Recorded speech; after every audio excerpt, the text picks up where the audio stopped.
ರಾಜಧಾನಿಯಲ್ಲಿ ಬಿಸಿಲಿನ ಪ್ರಮಾಣ ಕೊಂಚ ಕಡಿಮೆಯಾಗಿ ಕಳೆದ ಒಂದು ವಾರದಿಂದ ಮಳೆಯಾಗ್ತಾ ಇದೆ. ಆದರೆ ತರಕಾರಿಗಳ ಬೆಲೆ ಏರಿಕೆಯಾಗಿದ್ದು ಕಳೆದ ವಾರಕ್ಕೆ ಹೋಲಿಕೆ ಮಾಡಿದರೆ ಈ ವಾರ ತರಕಾರಿ ಬೆಲೆ ಬಹಳ ದುಬಾರಿಯಾಗಿದೆ.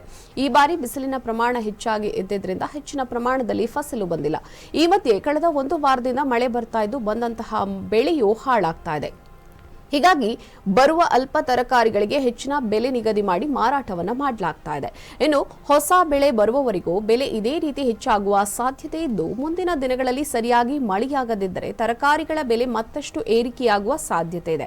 ಇನ್ನು ತರಕಾರಿ ಬೆಲೆ ತುಂಬಾ ಜಾಸ್ತಿ ಆಗಿದೆ. ತರಕಾರಿ ಯಾವುದೂ ಸರಿಯಾಗಿ ಬರ್ತಾ ಇಲ್ಲ. ಹೊಸ ಬೆಳೆ ಬರುವವರೆಗೂ ಬೆಲೆ ಹೀಗೆ ಮುಂದುವರಿಯಲಿದೆ.